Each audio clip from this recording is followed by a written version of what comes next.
अध्याय 2 गौरा। पाठ परिचय। प्रस्तुत पाठ में गाय पालन का वर्णन किया गया है, परंतु कुछ स्वार्थी लोग अपने स्वार्थ के लिए मनुष्य तो क्या पशु पक्षियों को भी आघात पहुंचाने से बाज नहीं आते।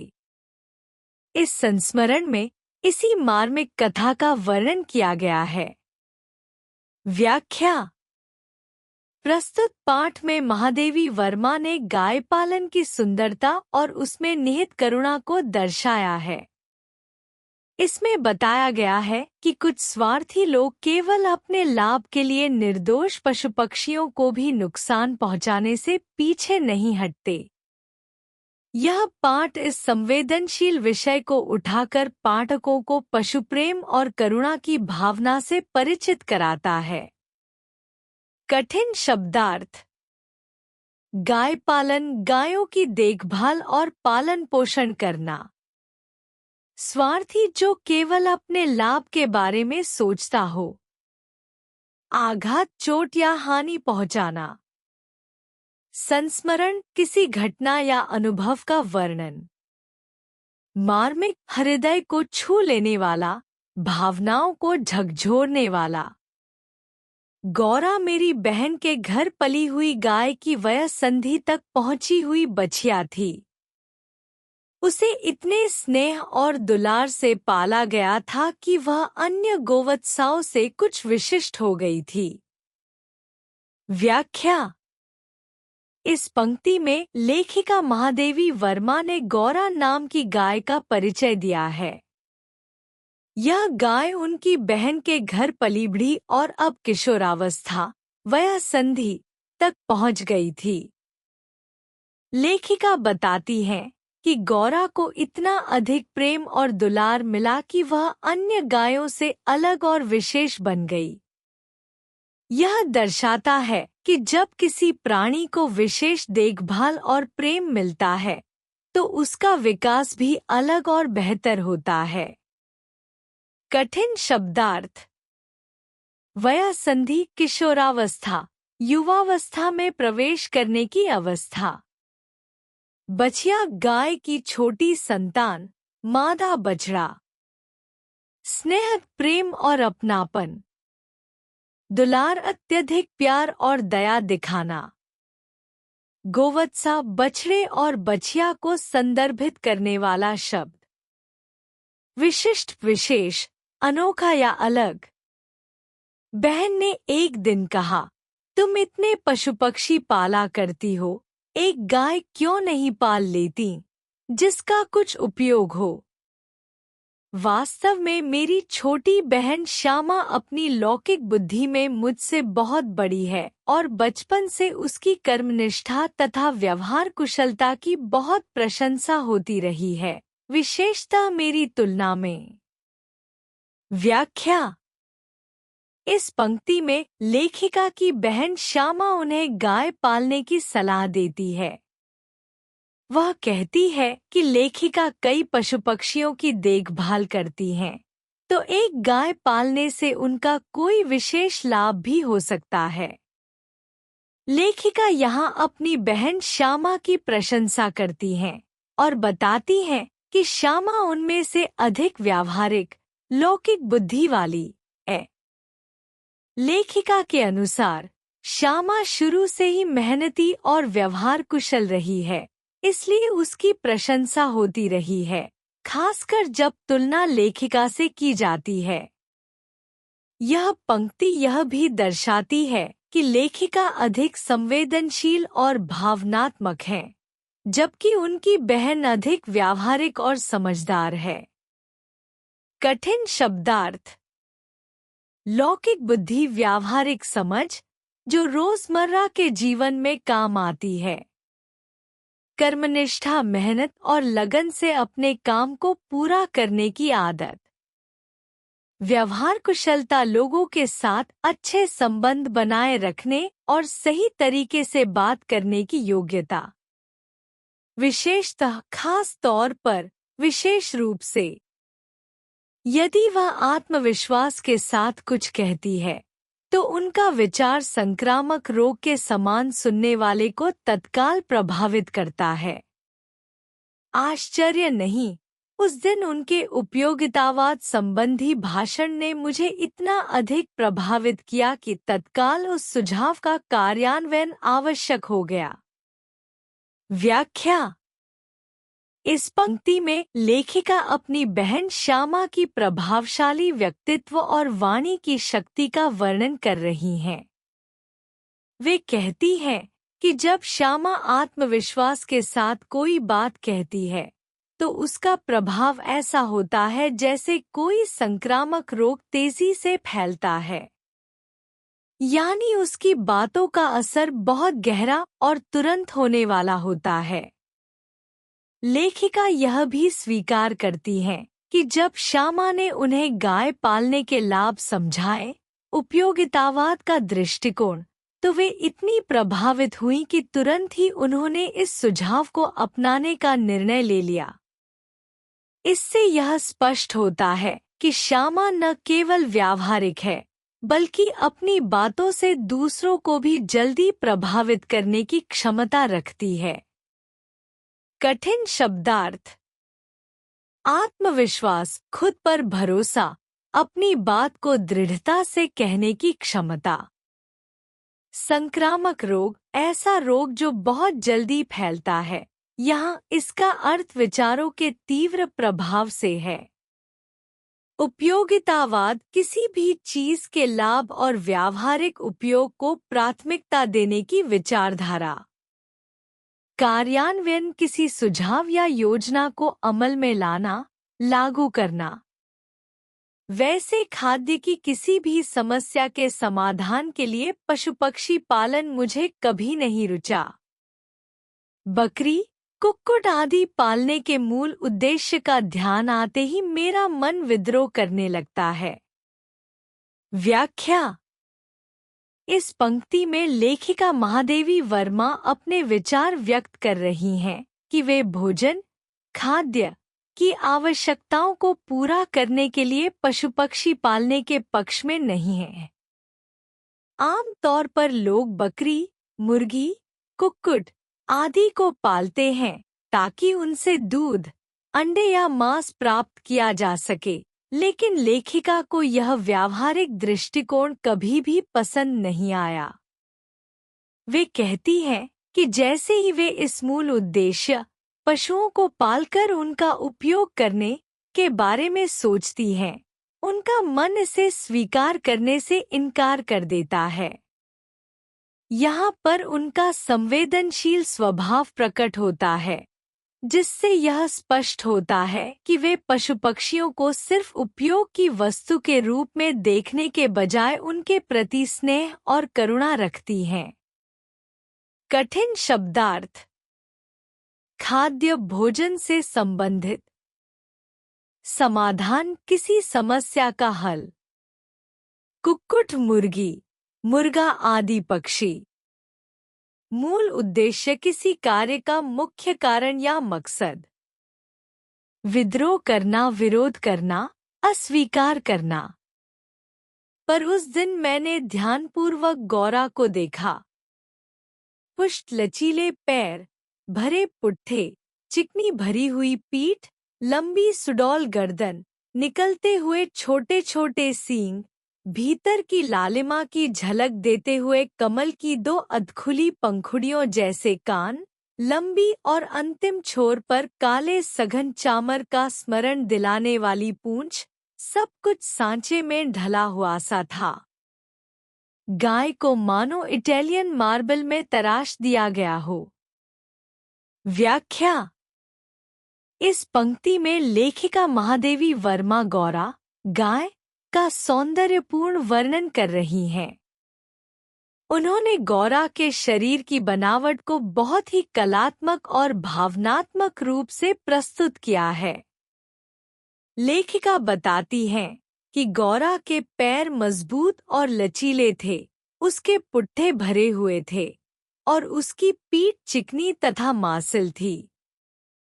उसकी गर्दन लंबी और आकर्षक थी, जो उसकी सुडौलता को दर्शाती थी।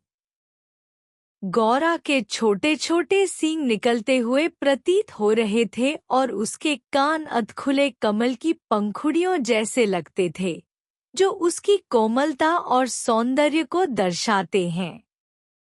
उसकी पूंछ के अंतिम छोर पर घने काले बाल थे, जो एक चंवर राजाओं के ऊपर झलने वाला पंखा का आभास देते थे।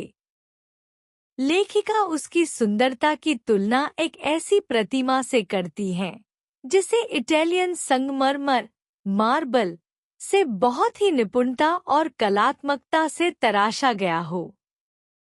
यह तुलना गौरा के दिव्य सौंदर्य और गरिमा को दर्शाने के लिए की गई है।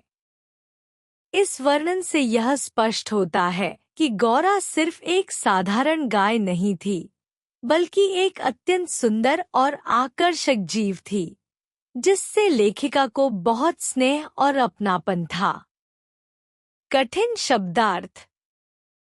पुष्ट, मजबूत, बलवान, लचीले जो आसानी से मुड़ सकें, कोमलता से युक्त, पुट्ठे जांघों और पीठ के बीच का भाग, सुडौल सुंदर आकार वाला, संतुलित और आकर्षक, चामर बालों का बना हुआ पंखा जिसे हाथ से झला जाता है, सांचे में ढला हुआ अत्यंत सुडौल और सुंदर रूप में बना हुआ, इटालियन मार्बल इटली में पाया जाने वाला उच्च गुणवत्ता का संगमरमर, तराश दिया गया हो, बहुत ही सुंदर और आकर्षक रूप से गढ़ा गया हो। स्वस्थ पशु के रोमों की सफेदी में एक विशेष चमक होती है। गौरा की उज्ज्वलता देखकर ऐसा लगा मानो उसके रोमों पर अभ्रक का चूर्ण मल दिया हो, जिसके कारण जिधर आलोक पड़ता था उधर विशेष चमक उत्पन्न हो जाती थी। व्याख्या। इस पंक्ति में लेखिका महादेवी वर्मा ने गौरा की चमकदार त्वचा और सुंदरता का वर्णन किया है। वे कहती हैं कि एक स्वस्थ पशु की त्वचा के बाल, रोम सफेद और चमकदार होते हैं। गौरा की चमक इतनी अद्भुत थी कि ऐसा प्रतीत होता था मानो उसके शरीर पर अभ्रक, एक प्रकार का चमकदार खनिज पदार्थ का महीन चूर्ण मल दिया गया हो। जब भी उस पर प्रकाश पड़ता तो उसके शरीर की चमक और भी अधिक बढ़ जाती थी। लेखिका ने गौरा के सौंदर्य को और भी प्रभावशाली बनाने के लिए प्रकृति से संबंधित उपमाओं का प्रयोग किया है। वे उसकी सफेदी को इतनी दिव्य और आभायुक्त दर्शाती हैं कि उसकी तुलना अभ्रक के चमकते कणों से करती हैं, जो सूर्य के प्रकाश में झिलमिलाते हैं। इससे यह स्पष्ट होता है कि गौरा केवल एक साधारण गाय नहीं थी, बल्कि अपने स्वास्थ्य, सौंदर्य और विशेष आभा के कारण अत्यंत आकर्षक थी। इस वर्णन से पाठक के मन में गौरा की एक दिव्य छवि उभरती है, जिससे पता चलता है कि लेखिका उसे कितना अधिक प्रेम और सम्मान देती थी। कठिन शब्दार्थ। रोम, शरीर पर उगने वाले छोटे छोटे बाल, सफेदी, उज्ज्वलता, सफेदपन, उज्ज्वलता, चमक, दिव्यता, अभ्रक, एक चमकदार खनिज जिसे मिका भी कहते हैं, चूर्ण, बारीक पिसा हुआ पाउडर, आलोक, प्रकाश, रोशनी, चमक उत्पन्न होना, प्रकाश के कारण अधिक उज्ज्वल दिखना। गौरा को देखते ही गाय पालने के संबंध में मेरी दुविधा निश्चय में बदल गई। गौरा को देखते ही गाय पालने के संबंध में मेरी दुविधा निश्चय में बदल गई। व्याख्या।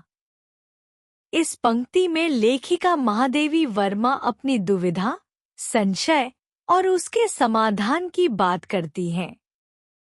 शुरुआत में वे गाय पालने को लेकर असमंजस में थी। वे पहले पशु पक्षियों को केवल स्नेह और प्रेम के आधार पर पालती थी, न कि किसी उपयोगिता को ध्यान में रखकर। लेकिन जब उन्होंने गौरा को देखा तो उसकी सुंदरता, स्वास्थ्य और आकर्षक व्यक्तित्व ने उन्हें पूरी तरह प्रभावित कर दिया। कठिन शब्दार्थ। गौरा गाय का नाम।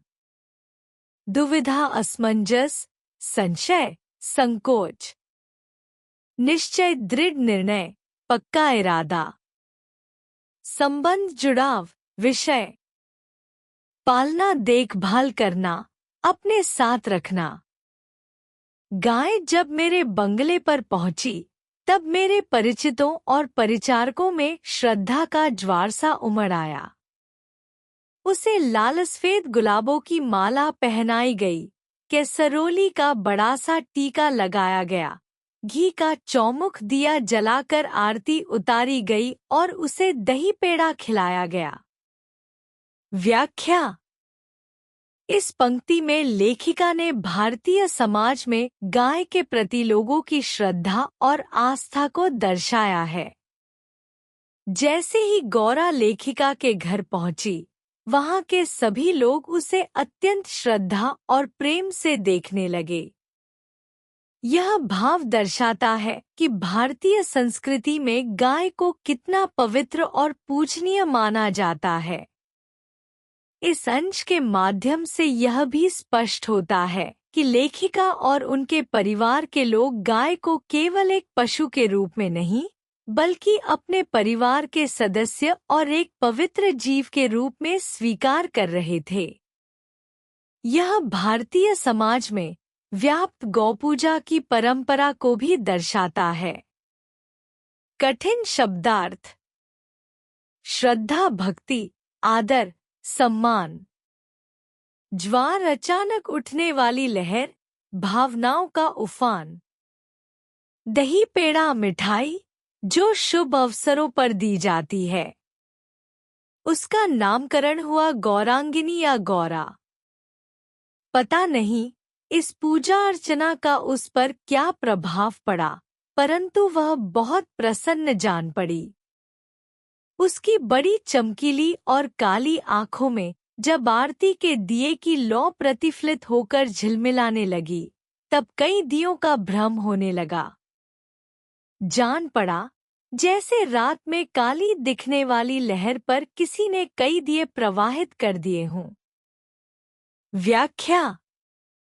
इस पंक्ति में लेखिका ने गौरा के नामकरण और उसकी सुंदरता का अत्यंत काव्यात्मक और भावनात्मक चित्रण किया है।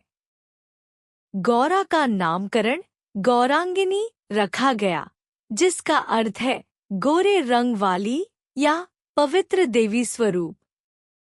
यह नाम उसकी सुंदरता और दिव्यता को प्रकट करता है। गौरा के स्वागत के लिए की गई पूजा अर्चना से यह स्पष्ट होता है कि भारतीय संस्कृति में गाय को कितना पवित्र माना जाता है। यह केवल एक साधारण पशु नहीं, बल्कि श्रद्धा और प्रेम का प्रतीक मानी जाती है। पूजा के बाद गौरा अत्यंत प्रसन्न दिखाई दी, जिससे यह प्रतीत होता है कि मानो उसे भी इस सम्मान का अनुभव हो रहा हो। आगे लेखिका इस दृश्य की तुलना नदी की लहरों पर प्रवाहित दियों से करती है।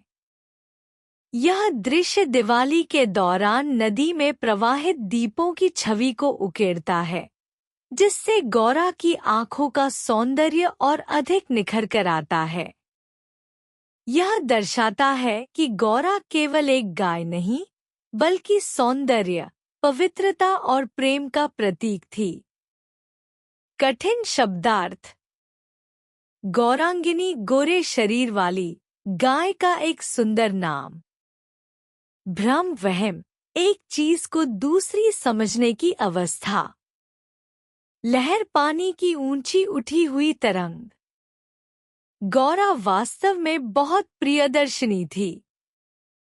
विशेषतः उसकी काली बिल्लौरी आंखों का तरल सौंदर्य तो दृष्टि को बांधकर स्थिर कर देता था। चौड़े उज्ज्वल माथे और लंबे सांचे में ढले हुए से मुख पर आंखें बर्फ में नीले जल के कुंडों के समान लगती थी। उनमें एक अनोखा विश्वास का भाव रहता था। व्याख्या। इस अंश में गौरा के सौंदर्य और उसकी आंखों की विशेषता का वर्णन किया गया है। लेखक ने उसकी आंखों की तुलना चमकदार बिल्लौरी नीलम जैसी आंखों से की है, जो किसी को भी मोहित कर सकती थी। उसका चौड़ा और उज्ज्वल माथा उसकी सुंदरता को और भी आकर्षक बना देता था। उसकी आंखों में एक विशेष आत्मीयता और विश्वास झलकता था, जो यह दर्शाता है कि गौरा अपने पालकों पर कितना भरोसा करती थी। कठिन शब्दार्थ। उज्ज्वल चमकदार, रोशनी से भरा। सांचे में ढला हुआ, सुंदर रूप में गढ़ा हुआ। बर्फ झील या तालाब का शांत जल। आत्मीय विश्वास, अपनेपन और भरोसे की भावना। गाय के नेत्रों में हिरन के नेत्रों जैसा चकित विस्मय न होकर एक आत्मीय विश्वास ही रहता है। उस पशु को मनुष्य से यातना ही नहीं, निर्मम मृत्यु तक प्राप्त होती है, परंतु उसकी आंखों के विश्वास का स्थान न विस्मय ले पाता है, न आतंक। व्याख्या। इस अंश में लेखक ने गाय और हिरन की आंखों की तुलना की है। हिरन की आंखों में हमेशा एक तरह का भय और विस्मय, आश्चर्य बना रहता है, क्योंकि वह हमेशा खतरे की संभावना से घिरा रहता है। लेकिन गाय की आंखों में डर नहीं, बल्कि विश्वास की झलक होती है। गाय भले ही मनुष्य से यातनाएं और कठोर व्यवहार झेलती है, फिर भी उसकी आंखों में विस्मय या भय की जगह भरोसे और अपनापन की भावना बनी रहती है। यह दर्शाता है कि गाय करुणा और समर्पण का प्रतीक है, जो अपने मालिक पर पूरी तरह विश्वास करती है, भले ही उसे अंततः मृत्यु का ही सामना क्यों न करना पड़े। कठिन शब्दार्थ। नेत्र, आंखें। चकित विस्मय, आश्चर्य और हैरानी। यातना, दुख, कष्ट। निर्मम, निर्दयी, दया रहित। आतंक, भय, डर। महात्मा गांधी ने गाय करुणा की कविता है क्यों कहा, यह उसकी आंखें देखकर ही समझ में आ सकता है। व्याख्या। इस वाक्य में लेखक ने महात्मा गांधी के प्रसिद्ध कथन गाय करुणा की कविता है को उद्धृत किया है और इसका गहरा अर्थ स्पष्ट किया है। महात्मा गांधी के अनुसार गाय करुणा, प्रेम और सेवा का प्रतीक है। इसकी आंखों में अपनापन, ममता और दया झलकती है, जो मनुष्य के हृदय को भी द्रवित कर देती है। जब कोई व्यक्ति ध्यान से गाय की आंखों को देखता है, तो उसमें एक ऐसा कोमल भाव दिखाई देता है, जिससे यह समझ में आता है कि गाय केवल एक पशु नहीं, बल्कि संवेदना और ममता का मूर्त रूप है। यही कारण है कि भारतीय समाज में गाय को पूजनीय माना जाता है। कठिन शब्दार्थ। महात्मा गांधी भारत के राष्ट्रपिता और अहिंसा के समर्थक नेता। करुणा, दया, सहानुभूति। कविता सुंदर और गहरे भावों की अभिव्यक्ति। गौरा की अलस मंथर गति से तुलना करने योग्य कम वस्तुएं हैं। तीव्र गति में सौंदर्य है, परंतु वह मंथर गति के सौंदर्य को नहीं पाता। बाण की तीव्र गति क्षण भर के लिए दृष्टि में चकाचौंध उत्पन्न कर सकती है, परंतु मन समीर से फूल का अपने वृंत पर हौले हौले हिलना दृष्टि का उत्सव है। व्याख्या। इस अंश में लेखक ने गौरा की चाल और उसकी सौम्यता को बहुत सुंदर ढंग से वर्णित किया है। गौरा की चाल धीमी और मंथर थी, लेकिन उसमें एक अनोखा आकर्षण था। लेखक बताते हैं कि तेज गति में एक अलग तरह की सुंदरता होती है, लेकिन वह धीमी गति की गरिमा और सौंदर्य को नहीं छू सकती। तेज गति क्षण भर के लिए तो चौंका सकती है, जैसे कोई बाण तेजी से निकल जाए, लेकिन उसमें वह कोमलता और स्थिरता नहीं होती जो मंथर गति में होती है। लेखक इसकी तुलना फूल से करते हैं, जो जब मंद हवा के झोंकों से धीरे धीरे हिलता है तो देखने वालों के लिए वह एक अद्भुत दृश्य बन जाता है। इसी तरह गौरा की धीमी चाल में भी एक अनोखा आकर्षण था, जो उसकी गरिमा और शालीनता को दर्शाता था। कठिन शब्दार्थ। अलस, सुस्त, धीमा। मंथर गति, धीरे धीरे चलने की चाल। तीव्र गति, बहुत तेज गति। बाण, तीर। मंद समीर, हल्की हवा। वृंत, फूल का डंठल। कुछ ही दिनों में वह सबसे इतनी हिलमिल गई कि अन्य पशु पक्षी अपनी लघुता और उसकी विशालता का अंतर भूल गए। कुत्ते बिल्ली उसके पेट के नीचे और पैरों के बीच में खेलने लगे। पक्षी उसकी पीठ और माथे पर बैठकर उसके कान तथा आंखें खुजलाने लगे। वह भी स्थिर खड़ी रहकर और आंखें मूंदकर मानो उनके संपर्क सुख की अनुभूति में खो जाती थी। व्याख्या। इस अंश में गौरा की शांत और प्रेमपूर्ण प्रकृति का चित्रण किया गया है। गौरा इतनी मिलनसार और दयालु थी कि अन्य छोटे जीव जंतु भी उससे डरते नहीं थे।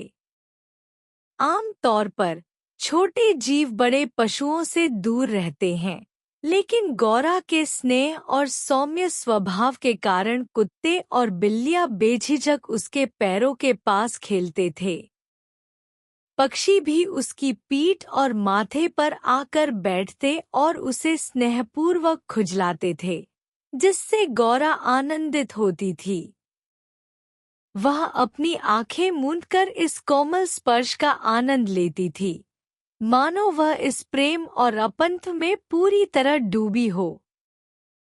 यह दिखाता है कि गौरा केवल एक गाय नहीं थी, बल्कि सभी जीवों के प्रति स्नेह और करुणा का प्रतीक थी। कठिन शब्दार्थ। लघुता, छोटा होना, छोटापन। विशालता, बड़ा होना, महानता। अनुभूति, एहसास, अनुभव। हम सबको वह आवाज से नहीं, पैर की आहट से पहचानने लगी। समय का इतना अधिक बोध उसे हो गया था कि मोटर के फाटक में प्रवेश करते ही वह बाम्बा की ध्वनि से हमें पुकारने लगती। चाय, नाश्ता तथा भोजन के समय से भी वह इतनी परिचित थी कि थोड़ी देर कुछ पाने की प्रतीक्षा करने के उपरांत रंभारंभ कर घर सिर पर उठा लेती थी। व्याख्या। इस अंश में गौरा की अद्भुत समझदारी और भावनात्मक जुड़ाव को दर्शाया गया है।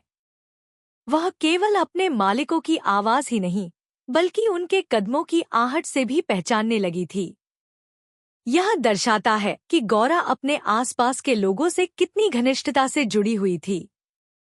गौरा को समय का भी सही अनुमान था। जब भी घर में कोई वाहन प्रवेश करता तो वह समझ जाती थी कि कोई अपना आ रहा है और तुरंत बाम्बा की आवाज निकालकर अपनी खुशी व्यक्त करती थी। इतना ही नहीं, वह घर में चाय, नाश्ता और भोजन के नियमित समय को भी पहचानने लगी थी। यदि उसे समय पर खाना नहीं मिलता तो वह बेसब्री से प्रतीक्षा करने के बाद जोर जोर से रंभाने लगती थी, जिससे पूरा घर उसके होने का एहसास कर लेता था। यह दर्शाता है कि गौरा केवल एक साधारण गाय नहीं थी, बल्कि वह अपने परिवेश और परिवार के साथ एक भावनात्मक संबंध रखती थी। कठिन शब्दार्थ। पैर की आहट, किसी के चलने से उत्पन्न होने वाली हल्की आवाज। बोध, ज्ञान, समझ। फाटक, दरवाजा, मुख्य द्वार। बाम्बा की ध्वनि, गाय की आवाज। परिचित, जानकार, पहचानने वाली। रंभाना, गाय द्वारा जोर से आवाज निकालना। घर सिर पर उठा लेना, बहुत शोर करना, सबका ध्यान आकर्षित करना।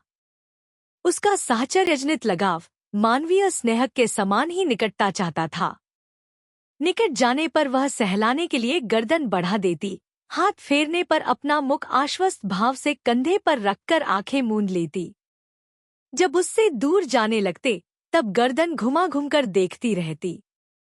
आवश्यकता के लिए उनके पास एक ही ध्वनि थी, परंतु उल्लास, दुख, उदासीनता, आकुलता आदि की अनेक छायाछवियां उसकी बड़ी और काली आंखों में तैरा करती थी। व्याख्या। इस अंश में गौरा की संवेदनशीलता और मानवीय भावनाओं जैसी उसकी प्रवृत्ति को दर्शाया गया है। गौरा अपने मालिकों के साथ केवल एक पशु की तरह नहीं, बल्कि एक आत्मीय संबंध रखती थी। उसका लगाव साहचर्यजनित, साथ रहने के कारण उपजा था, जो मानवीय स्नेह के समान था।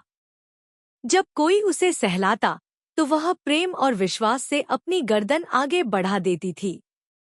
यदि कोई उसके सिर पर हाथ फेरता तो वह अपने कंधे पर सिर रखकर आंखें मूंद लेती थी, जैसे कि उसे अपार संतोष और सुरक्षा का अनुभव हो रहा हो।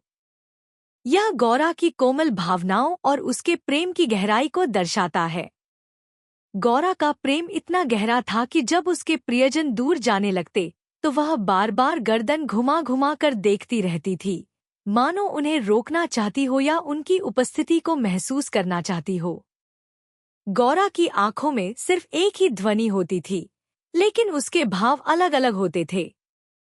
उसकी आंखों में कभी खुशी की चमक होती थी, कभी उदासी, कभी चिंता और कभी व्याकुलता झलकती थी।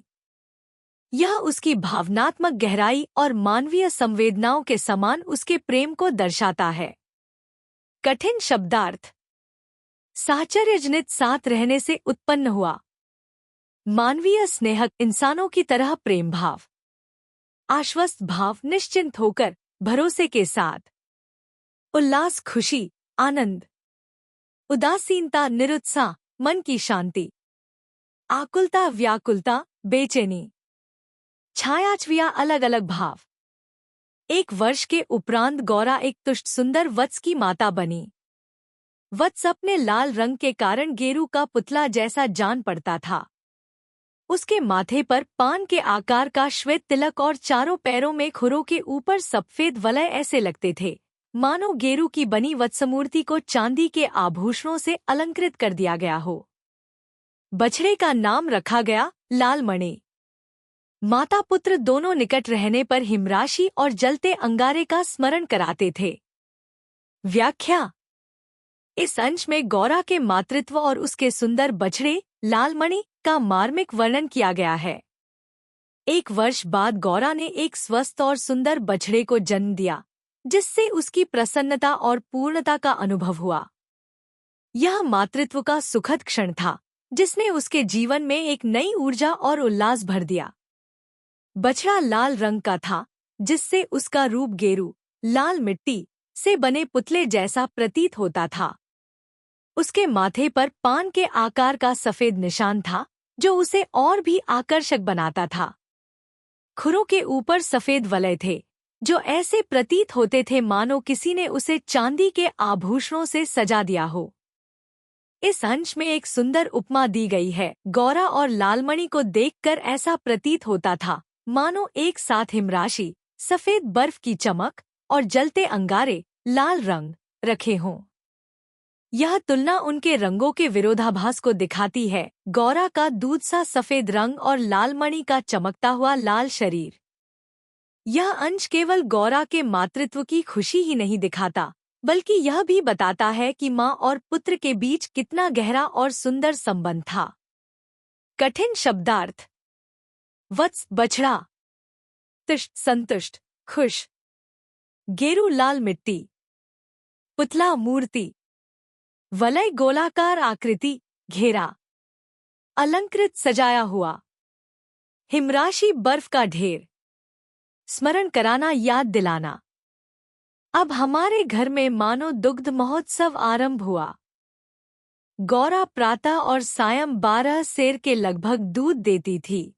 आत लालमणि के लिए कई सेर छोड़ देने पर भी इतना अधिक शेष रहता था कि आसपास के बालगोपाल से लेकर कुत्ते बिल्ली तक सब पर मानो दूध नहाओ का आशीर्वाद फलित होने लगा। कुत्ते बिल्लियों ने तो एक अद्भुत दृश्य उपस्थित कर दिया था। दुग्धदोहन के समय से सब गौरा के सामने एक पंक्ति में बैठ जाते और महादेव उनके खाने के लिए एक निश्चित बर्तन रख देता। व्याख्या। इस अंश में गौरा की मातृत्व की पूर्णता और उसके द्वारा दिए जाने वाले अत्यधिक दूध का वर्णन किया गया है। गौरा प्रतिदिन सुबह और शाम लगभग 12 सेर दूध देती थी, जिससे उसका दूध पूरे घर और आसपास के लोगों के लिए पर्याप्त हो जाता था। लालमणि के लिए आवश्यक दूध रखने के बाद भी इतना दूध बच जाता था कि घर के बच्चों से लेकर जानवरों तक सभी इसका लाभ उठाते थे। लेखक ने यहाँ दूध नहाओ वाक्यांश का प्रयोग किया है, जो यह दर्शाता है कि दूध इतनी प्रचुर मात्रा में था कि हर कोई इसका आनंद उठा सकता था। कुत्ते बिल्लियों ने भी इस वातावरण में स्वयं को ढाल लिया था। वे दुग्धदोहन के समय गौरा के सामने एक पंक्ति में अनुशासित तरीके से बैठ जाते थे, मानो वे भी इस प्रक्रिया के महत्व को समझते हों। यह दृश्य अत्यंत अद्भुत था, जहाँ जानवरों और मनुष्यों के बीच एक अनकहा संबंध और सामंजस्य देखने को मिलता था। महादेव, एक नौकर, नियमित रूप से उनके लिए एक निश्चित बर्तन में दूध डालता था, जिससे यह सुनिश्चित हो जाता था कि सभी को बराबर मात्रा में दूध मिले। इस अंश में पशु पक्षियों और मनुष्यों के बीच प्रेम और सामंजस्य को बहुत सुंदर तरीके से प्रस्तुत किया गया है। कठिन शब्दार्थ। दुग्धदोहन, गाय का दूध निकालने की प्रक्रिया। बाल गोपाल, छोटे बच्चे। प्रचुर मात्रा, अधिक मात्रा में। सामंजस्य, मिलमिलाप, एकता। किसी विशेष आयोजन पर आमंत्रित अतिथियों के समान वे परम शिष्टता का परिचय देते हुए प्रतीक्षा करते रहते। फिर नाप कर सबके पात्रे में दूध डाल दिया जाता, जिसे पीने के उपरांत वे एक बार फिर अपने अपने स्वर में कृतज्ञता ज्ञापन सा करते हुए गौरा के चारों ओर उछलने कूदने लगते। जब तक वे सब चले न जाते, गौरा प्रसन्न दृष्टि से उन्हें देखती रहती। जिस दिन उनके आने में विलंब होता, वह रंभा रंभा कर मानो उन्हें पुकारने लगती। व्याख्या। इस अंश में लेखक ने गौरा और उसके आसपास के जानवरों के बीच एक आत्मीय संबंध को अत्यंत सुंदरता से प्रस्तुत किया है। जब दूध पिलाने का समय होता, तब कुत्ते बिल्लियां विशेष आयोजन के अतिथियों की तरह अनुशासन में रहकर प्रतीक्षा करते थे। यह एक दिलचस्प दृश्य था कि वे किसी शिष्ट व्यक्ति की तरह धैर्यपूर्वक अपनी बारी का इंतजार करते थे। दूध नाप तौल कर सभी को समान रूप से दिया जाता था, जिससे किसी को कम या ज्यादा मिलने की संभावना न हो। दूध पीने के बाद वे सभी अपनी अपनी आवाजों में मानो धन्यवाद अर्पित करते हुए खुशी से गौरा के चारों ओर उछलकूद करने लगते थे। गौरा भी उनके इस व्यवहार से प्रसन्न होती थी और स्नेहपूर्ण दृष्टि से उन्हें निहारती थी। यदि कभी ये जानवर देर से आते, तो वह अपनी आवाज रंभाना के माध्यम से उन्हें बुलाने लगती थी, जैसे कोई माँ अपने बच्चों को पुकारती है। यह दृश्य केवल पशु और मनुष्य के बीच प्रेम का ही नहीं, बल्कि सभी जीवों के बीच प्राकृतिक सौहार्द और सहअस्तित्व को भी दर्शाता है। कठिन शब्दार्थ।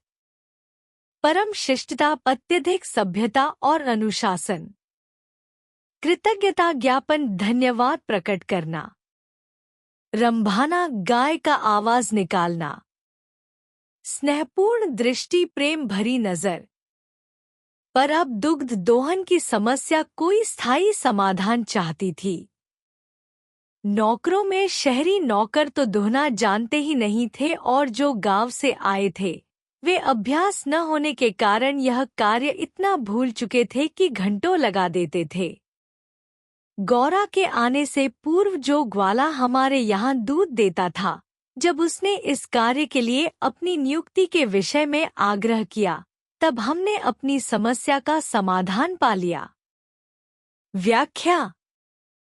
इस अंश में लेखक ने गौरा के दूध दोहने, दुग्ध दोहन की समस्या का वर्णन किया है। गौरा के आने के बाद दूध निकालने की प्रक्रिया बहुत कठिन हो गई थी क्योंकि घर के नौकरों में कोई इसे ठीक से करना नहीं जानता था। शहरी नौकरों के पास गाय का दूध निकालने का कोई अनुभव नहीं था और गांव से आए हुए नौकर भी लंबे समय से इस काम से दूर रहने के कारण इसे भूल चुके थे। परिणामस्वरूप दूध दोहने में घंटों लग जाते थे और यह समस्या का कारण बन रही थी। समस्या का समाधान तब हुआ जब ग्वाला, पेशेवर दूध निकालने वाला व्यक्ति, जो पहले इस घर में दूध देता था, इस काम के लिए नियुक्त होने का अनुरोध करता है। उसकी नियुक्ति से यह समस्या हल हो गई क्योंकि वह इस कार्य में दक्ष था। इस अंश से यह संदेश मिलता है कि किसी कार्य को सुचारू रूप से करने के लिए अनुभव और कुशलता आवश्यक होती है। प्रत्येक कार्य के लिए विशेषज्ञता का महत्व होता है और सही व्यक्ति को सही कार्य सौंपने से समस्या का हल संभव हो जाता है। कठिन शब्दार्थ। अभ्यास बार बार करने से आने वाली कुशलता। नियुक्ति नौकरी पर रखना, काम देना। ग्वाला दूध निकालने और बेचने वाला व्यक्ति। 2-3 मास के उपरांत गौरा ने दाना चारा खाना बहुत कम कर दिया और उत्तरोत्तर दुर्बल और शिथिल रहने लगी। चिंतित होकर मैंने पशु चिकित्सकों को बुलाकर दिखाया। वे कई दिनों तक अनेक प्रकार के निरीक्षण, परीक्षण, एक्सरे आदि द्वारा रोग का निदान खोजते रहे। अंत में उन्होंने निर्णय दिया। व्याख्या। इस अंश में गौरा की बिगड़ती हुई सेहत और उसके कारण मालिक की चिंता को दर्शाया गया है। शुरू में गौरा स्वस्थ थी, परंतु कुछ महीनों के बाद उसने चारा खाना बहुत कम कर दिया, जिससे उसकी सेहत गिरने लगी। वह धीरे धीरे कमजोर और निष्क्रिय होती गई। गौरा की इस हालत को देखकर लेखक चिंतित हो गए और उन्होंने पशुचिकित्सकों को बुलाया। डॉक्टरों ने कई दिनों तक विभिन्न तरीकों से उसका परीक्षण किया। उन्होंने एक्सरे सहित अन्य चिकित्सीय उपायों का उपयोग करके बीमारी का कारण जानने का प्रयास किया।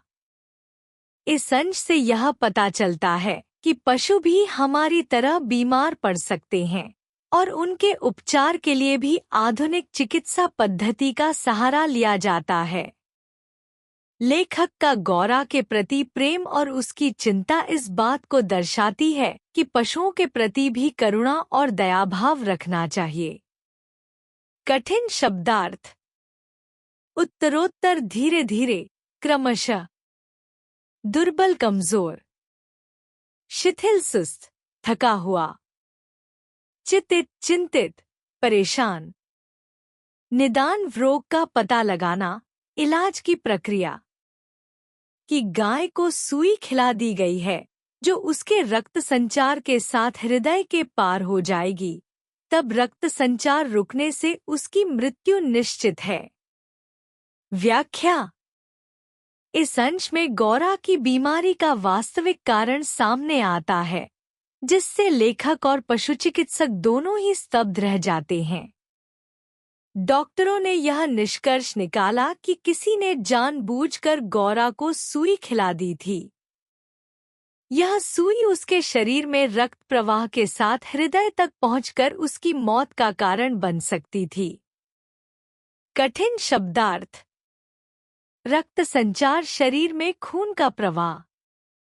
हृदय के पार, हृदय तक पहुंच जाना। निश्चित, तय, पक्का। मुझे कष्ट और आश्चर्य दोनों की अनुभूति हुई। सुई खिलाने का क्या तात्पर्य हो सकता है? दाना चारा तो हम स्वयं देखभाल कर देते हैं, परंतु संभव है उसी में सुई चली गई हो। पर डॉक्टर के उत्तर से ज्ञात हुआ कि दानचारे के साथ गई सुई गाय के मुख में ही छिदकर रह जाती है। गुड़ की बड़ी डली के भीतर रखी सुई ही गले के नीचे उतर सकती है और अंतः रक्त संचार में मिलकर हृदय में पहुंच सकती है। व्याख्या। इस अंश में लेखक को गौरा की बीमारी का वास्तविक कारण समझ में आने लगता है। लेखक को पहले यह संदेह होता है कि कहीं यह गलती से तो नहीं हुआ, लेकिन जब डॉक्टर बताते हैं कि जानबूझकर गुड़ के टुकड़े में सुई छिपाकर खिलाई गई होगी, तो वे स्तब्ध रह जाते हैं। यह घटना दर्शाती है कि मनुष्य अपने स्वार्थ के लिए कितनी क्रूरता कर सकता है। गौरा जैसी निर्दोष, प्यारी और सेवाभाव रखने वाली गाय के साथ ऐसा अमानवीय व्यवहार लेखक के मन को झकझोर देता है। इससे यह भी स्पष्ट होता है कि पशुपालन में सावधानी और सतर्कता की आवश्यकता होती है, क्योंकि कुछ लोग अपने निजी स्वार्थ के लिए निर्दोष प्राणियों को भी नुकसान पहुंचाने में संकोच नहीं करते। कठिन शब्दार्थ। कष्ट, दुख, पीड़ा। अनुभूति, अनुभव, एहसास। तात्पर्य, अर्थ, मंशा। छिदकर, चुपकर, फंस जाना। अंत में एक ऐसा निर्मम सत्य उद्घाटित हुआ जिसकी कल्पना भी मेरे लिए संभव नहीं थी। प्रायः कुछ ग्वाले ऐसे घरों में जहां उनसे अधिक दूध लिया जाता है, गाय का आना सह नहीं पाते। अवसर मिलते ही वे गुड़ में सुई लपेटकर उसे खिलाकर उसकी असमय मृत्यु निश्चित कर देते हैं। व्याख्या। इस अंश में लेखक को गौरा की बीमारी के पीछे छिपे भयावह सत्य का पता चलता है। वे यह जानकर चौंक जाते हैं कि कुछ स्वार्थी ग्वाले अपने निजी लाभ के लिए निर्दोष पशुओं की हत्या तक कर सकते हैं। जब किसी परिवार में कोई व्यक्ति अपनी गाय स्वयं पालने लगता है और ग्वाले की सेवाएं नहीं लेता, तो यह ग्वाले के लिए आर्थिक नुकसान का कारण बनता है। ऐसे में कुछ निर्दयी ग्वाले इस तरह की क्रूरता करते हैं कि गाय को चुपचाप मारने के लिए गुड़ में सुई डालकर उसे खिला देते हैं, जिससे उसकी मृत्यु निश्चित हो जाती है। यह प्रसंग मानव समाज के स्वार्थी और क्रूर पक्ष को उजागर करता है। यह दर्शाता है कि कुछ लोग अपनी सुविधाओं और लाभ के लिए न सिर्फ दूसरों को, बल्कि मासूम और निस्वार्थ प्राणियों को भी हानि पहुंचाने से नहीं हिचकिचाते। कठिन शब्दार्थ। निर्मम, निर्दयी, क्रूर। सत्य उद्घाटित होना, सच्चाई का खुलासा होना। कल्पना, विचार, अनुमान। असमय, समय से पहले। निश्चित करना, पक्का करना, सुनिश्चित करना। ग्वाले वे लोग जो गाय भैंस पालते और उनका दूध निकालते हैं। गाय के मर जाने पर उन घरों में वे पुनः दूध देने लगते हैं। सुई की बात ज्ञात होते ही ग्वाला एक प्रकार से अंतर्धान हो गया। आत्मसंदेह का विश्वास में बदल जाना स्वाभाविक था। वैसे उसकी उपस्थिति में भी किसी कानूनी कार्यवाही के लिए आवश्यक प्रमाण जुटाना असंभव था। व्याख्या। इस अंश में लेखक इस कड़वे सत्य को उजागर कर रहे हैं कि कुछ स्वार्थी ग्वाले अपने आर्थिक लाभ के लिए निर्दोष गायों की हत्या कर देते हैं। जब कोई परिवार खुद अपनी गाय पालने लगता है और ग्वाले से दूध लेना बंद कर देता है, तो यह उनके लिए घाटे का सौदा बन जाता है। ऐसे में वे बदला लेने या अपनी दूध बिक्री बढ़ाने के लिए साजिश करते हैं और गाय को गुप्त रूप से मारने के लिए उसे सुई निगलवा देते हैं। जब यह सच्चाई लेखक के सामने आई कि उनकी प्रिय गाय गौरा को भी इसी तरह मारा गया था, तो ग्वाला डरकर भाग गया। इससे संदेह और भी मजबूत हो गया कि वही इस घटना के लिए जिम्मेदार है। लेकिन उसके खिलाफ कानूनी कार्रवाई करना कठिन था, क्योंकि इस तरह के अपराध को साबित करने के लिए प्रत्यक्ष प्रमाण नहीं होते। यह घटना समाज में व्याप्त अनैतिकता और निर्दोष प्राणियों पर किए जाने वाले अत्याचारों को दिखाती है। यह प्रसंग हमें यह सिखाता है कि हमें अपनी आंखें और कान खुले रखने चाहिए, ताकि इस तरह की अमानवीय घटनाओं को रोका जा सके। इसके अलावा यह हमें चेतावनी देता है कि कुछ लोग अपने स्वार्थ के लिए कितनी भी हद तक गिर सकते हैं। कठिन शब्दार्थ। अंतर्धान, अचानक गायब हो जाना। संभावना होने की स्थिति, संभावना। संशय, संदेह, शक। विश्वास में बदल जाना, यकीन हो जाना। कानूनी कार्यवाही, न्यायिक प्रक्रिया, किसी अपराध पर कानून के अनुसार कार्रवाई। आवश्यक प्रमाण, जरूरी सबूत। तब गौरा का मृत्यु से संघर्ष आरंभ हुआ, जिसकी स्मृति मात्र से आज भी मन सिहर उठता है। डॉक्टरों ने कहा, गाय को सेब का रस पिलाया जाए तो सुई पर कैल्शियम जम जाने और उसके न चुभने की संभावना है। अतः नित्य कई सेर सेब का रस निकला जाता और नली से गौरा को पिलाया जाता। शक्ति के लिए इंजेक्शन दिए जाते। पशुओं के इंजेक्शन के लिए सूजे के समान बहुत लंबी मोटी सिरिंज तथा बड़ी बोतल भर दवा की आवश्यकता होती है। व्याख्या। इस अंश में गौरा की मृत्यु से पहले की पीड़ा और उसके बचाव के लिए किए गए प्रयासों का मार्मिक वर्णन किया गया है। लेखक बताते हैं कि जब यह स्पष्ट हो गया कि गौरा के शरीर में सुई घुस चुकी है, तब डॉक्टरों ने इसे निष्क्रिय करने के लिए सेब के रस का सुझाव दिया।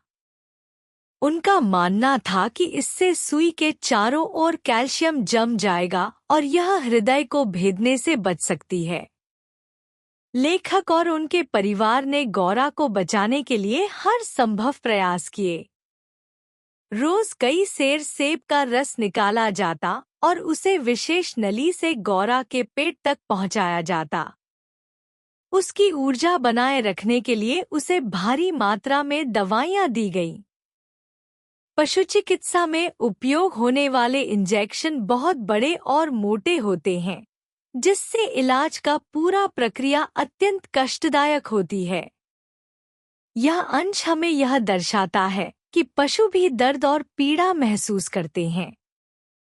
लेखक की संवेदनशीलता और गौरा के लिए किया गया प्रयास यह संदेश देता है कि मनुष्य को पशुओं के प्रति सहानुभूति और करुणा रखनी चाहिए। कठिन शब्दार्थ। संघर्ष, कठिन परिस्थितियों से लड़ना।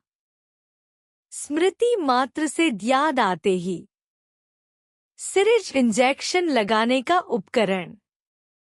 बोतल भर दवा, बड़ी मात्रा में दवा। अतः वह इंजेक्शन भी अपने आप में शल्य क्रिया जैसा यातनामय हो जाता था, पर गौरा अत्यंत शांति से बाहर और भीतर दोनों ओर की चुभन और पीड़ा सहती थी। केवल कभी-कभी उसकी सुंदर आंखों के कोनों में पानी की 2 बूंदें झलकने लगती थी। व्याख्या। इस अंश में गौरा की अत्यंत कष्टदायक स्थिति का मार्मिक चित्रण किया गया है। लेखक बताते हैं कि गौरा को बचाने के लिए जो इंजेक्शन दिए जा रहे थे, वे किसी शल्य क्रिया, सर्जरी की तरह दर्दनाक थे। फिर भी गौरा ने अत्यंत धैर्य और शांति के साथ यह पीड़ा सही। इस वाक्य में गौरा की सहनशीलता और मासूमियत को अत्यंत संवेदनशीलता के साथ प्रस्तुत किया गया है। वह कोई विरोध नहीं करती थी, न ही कोई शोर मचाती थी, बल्कि चुपचाप दर्द सहती थी। केवल उसकी आंखों के कोनों में पानी की कुछ बूंदें झलकती थीं, जो उसकी असहनीय पीड़ा और असहायता को दर्शाती हैं। यह अंश दर्शाता है कि पशुओं में भी भावनाएं होती हैं। वे भी दर्द, दुख और कष्ट महसूस करते हैं, परंतु मनुष्यों की तरह उसे व्यक्त नहीं कर पाते। गौरा की आंखों से बहते आंसू मानो यह कह रहे हों कि वह अपनी तकलीफ को व्यक्त करने में असमर्थ है, फिर भी अपने मालिक पर पूरा विश्वास रखती है। यह दृश्य पाठकों के मन में गहरी सहानुभूति उत्पन्न करता है और पशु प्रेम का संदेश देता है। कठिन शब्दार्थ। शल्य क्रिया, ऑपरेशन, सर्जरी। यातनामय, अत्यंत पीड़ादायक। पीड़ा, दर्द, कष्ट। अब वह उठ नहीं पाती थी, परंतु मेरे पास पहुंचते ही उसकी आंखों में प्रसन्नता की छाया सी तैरने लगती थी। पास जाकर बैठने पर वह मेरे कंधे पर अपना मुख रख देती थी और खुरदरी जीभ से मेरी गर्दन चाटने लगती थी। व्याख्या। इस अंश में गौरा की असहाय अवस्था का करुण चित्रण किया गया है। वह इतनी दुर्बल हो गई थी कि उठ भी नहीं पाती थी, परंतु जब लेखक उसके पास जाते तो उसकी आंखों में हल्की सी खुशी झलकने लगती। इससे स्पष्ट होता है कि गौरा अपने मालिक से बहुत प्रेम करती थी और उनके पास होने मात्र से उसे सुकून मिलता था। लेखक जब उसके पास बैठते तो वह अपनी अंतिम शक्ति जुटाकर अपना सिर उनके कंधे पर रख देती थी। यह उसकी आत्मीयता और भावनात्मक लगाव को दर्शाता है। उसकी खुरदरी जीभ से लेखक की गर्दन चाटना उसके स्नेह और कृतज्ञता का प्रतीक है।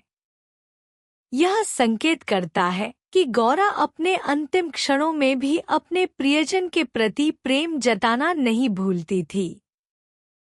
इस अंश से यह भी सिद्ध होता है कि जानवरों में भी संवेदनाएं होती हैं। वे भी मनुष्यों की तरह प्रेम और अपनापन महसूस करते हैं। यह मार्मिक दृश्य पाठक के हृदय को छू जाता है और उसे पशुप्रेम और सहानुभूति के प्रति प्रेरित करता है। कठिन शब्दार्थ। असहाय, जो स्वयं कुछ करने में सक्षम न हो।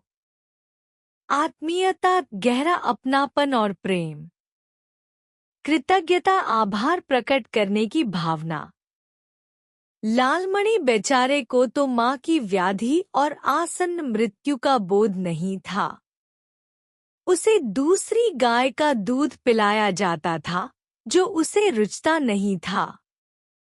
वह तो अपनी मां का दूध पीना और उससे खेलना चाहता था।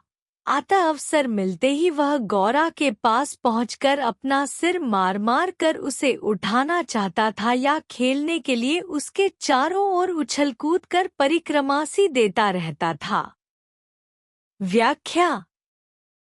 इस अंश में गौरा के बछड़े लालमणि की मासूमियत और अपनी मां के प्रति उसका स्नेह दर्शाया गया है। लालमणि अपनी मां की गंभीर बीमारी और आसन्न निकट मृत्यु से पूरी तरह अनभिज्ञ था।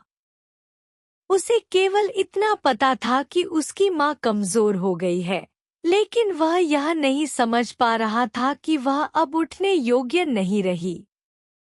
उसे जब दूसरी गाय का दूध पिलाने की कोशिश की जाती तो वह उसे पसंद नहीं करता, क्योंकि वह अपनी मां के दूध का ही अभ्यस्त था। यह एक छोटे बच्चे के अपनी मां के प्रति लगाव और भावनात्मक जुड़ाव को दर्शाता है। वह जब भी अवसर पाता गौरा के पास पहुंच जाता और उसे जगाने का प्रयास करता। वह बार बार अपना सिर उसकी देह से टकराकर उसे उठाने की कोशिश करता, मानो कह रहा हो, मां, उठो, मैं तुम्हारे साथ खेलना चाहता हूँ। उसकी यह भोली हरकतें अत्यंत मार्मिक हैं और पाठक के मन में करुणा उत्पन्न करती हैं। यह अंश माँ बेटे के रिश्ते की गहराई को दर्शाता है, जिसमें माँ चाहे जितनी भी दुर्बल हो जाए, बच्चा उसे छोड़ने को तैयार नहीं होता। कठिन शब्दार्थ। व्याधि, बीमारी। आसन्न मृत्यु, निकट आती हुई मृत्यु। बोध, जानकारी, समझ। रुचता नहीं था, पसंद नहीं आता था। परिक्रमा, चारों ओर घूमना। मैंने बहुत से जीव जंतु पाल रखे हैं, अतः उनमें से कुछ को समय विदा देनी ही पड़ती है, परंतु ऐसी मर्म व्यथा का मुझे स्मरण नहीं है। व्याख्या। इस पंक्ति में लेखिका महादेवी वर्मा अपने अनुभव को साझा कर रही हैं। उन्होंने अपने जीवन में कई जीव जंतुओं को पाला है और समय समय पर उन्हें खोने का दर्द भी सहा है। लेकिन गौरा के निधन से जो पीड़ा उन्हें हुई वह असाधारण थी। लेखिका यह कहना चाहती हैं कि उन्होंने पहले भी अपने कुछ पालतू पशु पक्षियों को खोया होगा, लेकिन गौरा की मृत्यु ने उनके हृदय को जिस गहराई से आहत किया, वैसा दुख उन्हें पहले कभी महसूस नहीं हुआ। यह इस बात को दर्शाता है कि गौरा से उनका संबंध सिर्फ एक पालतू पशु का नहीं था, बल्कि वह उनके परिवार का एक महत्वपूर्ण हिस्सा बन गई थी। यह अंश दर्शाता है कि जब हम किसी के प्रति सच्चा स्नेह रखते हैं, तो उसका बिछड़ना हमारे लिए असहनीय हो जाता है। यह करुणा और मानवीय संवेदनशीलता को भी उजागर करता है। कठिन शब्दार्थ। विदा देना, किसी को छोड़ना या बिछड़ना। स्मरण, याद, स्मृति। असमय, अनिश्चित समय पर, समय से पहले। इतनी हृष्टपुष्ट, सुंदर, दूध सी उज्ज्वल पयस्विनी गाय अपने इतने सुंदर चंचल वत्स को छोड़कर किसी भी क्षण निर्जीव और निश्चेष्ट हो जाएगी, यह सोचकर ही आंसू आ जाते थे। व्याख्या। इस पंक्ति में लेखिका महादेवी वर्मा अपनी गहरी भावनाओं को व्यक्त कर रही हैं। गौरा एक समय पर अत्यंत हृष्टपुष्ट, मजबूत और स्वस्थ, सुंदर और उज्ज्वल गाय थी, लेकिन अब वह मृत्यु के करीब है। यह परिवर्तन लेखिका के लिए अत्यंत दुखदायी है। गौरा का चंचल बछड़ा लालमणि, जो हमेशा अपनी माँ के साथ खेलता था, जल्द ही अपनी माँ को खो देगा। यह सोचकर ही लेखिका की आंखों में आंसू आ जाते हैं। वे इस दुखद सत्य को स्वीकार नहीं कर पा रही हैं कि जो गौरा कल तक परिवार की तरह थी, वह अब धीरे धीरे मृत्यु के करीब जा रही है। इस पंक्ति में ममता में संवेदनशीलता, पशुओं के प्रति गहरा प्रेम तथा जीवन मरण के सत्य को उजागर किया गया है। यह दर्शाता है कि मृत्यु किसी भी जीव के लिए अपरिहार्य है, चाहे वह कितना ही सुंदर, हृष्टपुष्ट और प्रिय क्यों न हो। कठिन शब्दार्थ। हृष्टपुष्ट, स्वस्थ और बलशाली। पयस्विनी, दूध देने वाली गाय के लिए प्रयोग किया गया। निश्चेष्ट, जो हिलडुल न सके, अचेत। लखनऊ, कानपुर आदि नगरों से भी पशु विशेषज्ञों को बुलाया। स्थानीय पशु चिकित्सक 2 दिन में 2-3 बार आते रहे, परंतु किसी ने ऐसा उपचार नहीं बताया जिससे आशा की कोई किरण मिलती। निरुपाय मृत्यु की प्रतीक्षा का मर्म वही जानता है, जिसे किसी असाध्य और मरणासन्न रोगी के पास बैठना पड़ता हो। व्याख्या। इस पंक्ति में लेखिका महादेवी वर्मा गौरा के इलाज के लिए किए गए प्रयासों को दर्शा रही हैं। उन्होंने लखनऊ, कानपुर जैसे बड़े शहरों से भी पशु विशेषज्ञों को बुलाया। स्थानीय पशु चिकित्सक दिन में कई बार जांच करने आते, लेकिन कोई भी ऐसा उपचार नहीं बता सका जिससे गौरा के बचने की आशा बंधती। अंत में लेखिका इस पीड़ा को निरुपाय मृत्यु की प्रतीक्षा से जोड़ती हैं। वे कहती हैं कि जो व्यक्ति किसी असाध्य, लाइलाज रोगी के पास बैठकर उसकी मृत्यु की प्रतीक्षा करता है, वही इस पीड़ा को समझ सकता है।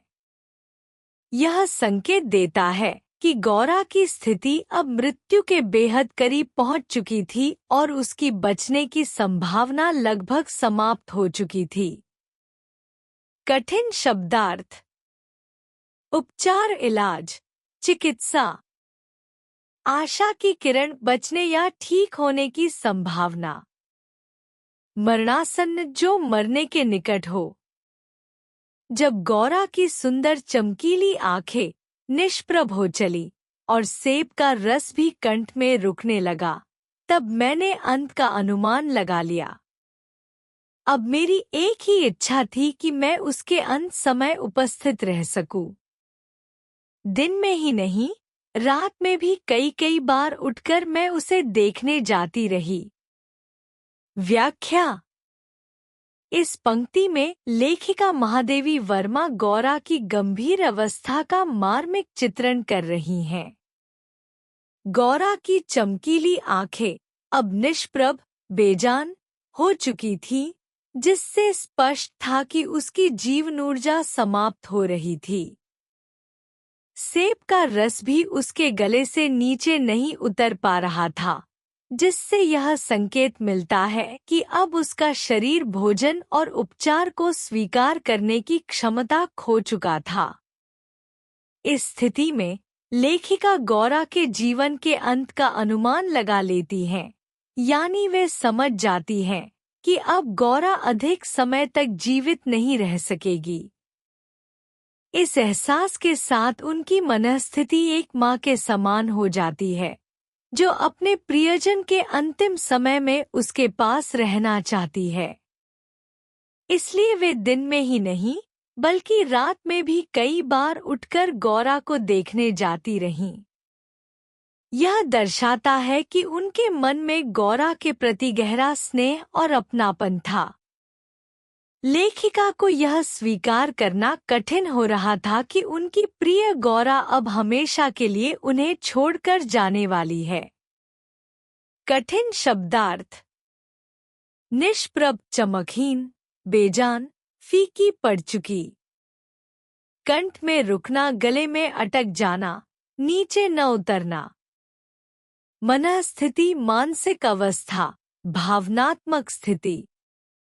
अंत में एक दिन ब्रह्म मुहूर्त में 4 बजे जब मैं गौरा को देखने गई, तब जैसे ही उसने अपना मुख सदा के समान मेरे कंधे पर रखा, वैसे ही वह एकदम पत्थर जैसा भारी हो गया और मेरी बाह पर से सरक कर धरती पर आ रहा। कदाचित सुई ने हृदय को बेधकर बंद कर दिया। व्याख्या। इस अंश में लेखिका महादेवी वर्मा अपनी प्रिय गाय गौरा के अंतिम क्षणों का करुण चित्रण कर रही हैं। ब्रह्म मुहूर्त, जो प्रातःकाल का अत्यंत शांत और पवित्र समय माना जाता है, उस समय लेखिका गौरा को देखने जाती हैं। गौरा, जो लेखिका के लिए केवल एक पशु नहीं, बल्कि परिवार के सदस्य की तरह थी, अपने अंतिम क्षणों में भी उनके प्रति स्नेह व्यक्त करते हुए अपना सिर उनके कंधे पर रख देती है। लेकिन अचानक उसका शरीर निष्प्राण होकर पत्थर जैसा भारी हो जाता है और धीरे धीरे लेखिका की बाह से फिसलकर धरती पर गिर जाता है। लेखिका अनुमान लगाती है कि जिस सुई को किसी निर्दयी व्यक्ति ने उसे खिलाया था, उसने अंततः उसके हृदय को बेधकर उसका जीवन समाप्त कर दिया। कठिन शब्दार्थ। पत्थर जैसा भारी होना, शरीर का निष्प्राण हो जाना। सरक कर धरती पर आना, धीरे धीरे नीचे गिरना। कदाचित, शायद, संभवतः। व्याख्या। इस अंश में महादेवी वर्मा ने अपनी प्रिय गाय गौरा की मृत्यु के पश्चात के मार्मिक दृश्य का वर्णन किया है। गौरा के पार्थिव शरीर को ले जाते समय दुख और करुणा का वातावरण बन जाता है। ऐसा प्रतीत होता है जैसे करुणा का समुद्र उमड़ आया हो, क्योंकि गौरा केवल एक पशु नहीं थी, बल्कि लेखिका के लिए ममता और स्नेह का प्रतीक थी। गौरा का बछड़ा लालमणि, जो अभी बाल स्वभाव में था, इस दुखद क्षण को खेल समझकर उछलता कूदता रहता है। उसे यह आभास ही नहीं होता कि उसकी मां अब कभी नहीं लौटेगी। यह दृश्य न केवल लेखिका के हृदय को व्यथित करता है, बल्कि पाठकों को भी गहरे दुख में डुबो देता है। अंत में लेखिका कहती है कि यदि कोई दीर्घ निःश्वास, गहरी सांस जो दुख प्रकट करती है, को शब्दों में व्यक्त कर सके, तो वह यही कहेगा, आ मेरा गोपालक देश। इस वाक्य से वे संकेत देती है कि भारत, जो कभी गायों को पूजता था, आज वही निर्दयता और स्वार्थ के कारण गौवंश की दुर्दशा का गवाह बन गया है। कठिन शब्दार्थ। लालमणि गौरा का बछड़ा। दीर्घ निःश्वास, गहरी सांस जो दुख प्रकट करती है। प्रतिध्वनि गूंज, गहरी भावना का शब्दों में अनुवाद। संदेश। पशु पक्षियों से प्रेम करना चाहिए। व्याख्या। प्रस्तुत पाठ गौरा के माध्यम से महादेवी वर्मा ने हमें पशु पक्षियों के प्रति प्रेम, दया और संवेदनशीलता का संदेश दिया है। पशु भी भावनाएं रखते हैं। गौरा और लालमणि के बीच का संबंध यह दर्शाता है कि पशु भी हमारी तरह प्रेम, स्नेह और अपंत महसूस करते हैं। पशु केवल उपयोग की वस्तु नहीं है। गौरा को दुग्ध उत्पादन के लिए पाला गया, लेकिन उसके साथ जो आत्मीयता बनी, वह दिखाती है कि हमें पशुओं को सिर्फ स्वार्थ के लिए नहीं, बल्कि स्नेह से पालना चाहिए। मनुष्यों की निर्दयता। कुछ लालची और निर्दयी लोग अपने स्वार्थ के लिए निर्दोष पशुओं को कष्ट पहुंचाते हैं, जैसे कि ग्वाले द्वारा गौरा को गुड़ में सुई छिपाकर खिलाना, जिससे उसकी मृत्यु हो गई। यह पशुओं के प्रति क्रूरता को दर्शाता है। संवेदनशील बने। लेखिका पशु प्रेम के महत्व को दर्शाती हैं और हमें यह सीख देती हैं कि हमें अपने आसपास के जीव जंतुओं के प्रति दयालु और संवेदनशील होना चाहिए। भारत की संस्कृति और पशु प्रेम। भारत को गोपालक देश कहा जाता है, लेकिन आधुनिक समाज में पशुओं के प्रति प्रेम और संवेदनशीलता कम होती जा रही है। हमें अपनी संस्कृति और मूल्यों को पुनर्जीवित करना चाहिए। निष्कर्ष। समरी। गौरा पाठ में एक गाय गौरा की कहानी के माध्यम से पशु पक्षियों से प्रेम और उनकी देखभाल की आवश्यकता को बताया गया है। गौरा एक प्यारी गाय थी, जिसे बहुत स्नेह और देखभाल से पाला गया। वह न केवल अपने मालिक के साथ बल्कि अन्य पशु पक्षियों के साथ भी अच्छे संबंधों में रहती थी। उसका दूध देना, उसका शांत स्वभाव और अन्य पशुओं के साथ उसकी समझदारी और सहानुभूति को दर्शाया गया है। हालांकि एक स्वार्थी ग्वाले की वजह से उसे सुई खिलाकर मरणासन्न कर दिया गया, जिससे उसके मालिक को अत्यधिक दुख हुआ। पशु चिकित्सकों की मदद से गौरा के जीवन की रक्षा के लिए प्रयास किए गए, लेकिन अंततः वह इस दुनिया को छोड़कर चली गई। इस पाठ के माध्यम से हमें यह सीखने को मिलता है कि हमें पशुओं के प्रति दयालु और संवेदनशील होना चाहिए और उन्हें भी प्यार और सम्मान देना चाहिए। मुख्य संदेश। Main message. पशु पक्षियों से प्रेम और दयालुता से उनका पालन करना चाहिए। उनका भी जीवन मूल्यवान है और हमें उन्हें इंसानियत और प्रेम के साथ देखना चाहिए।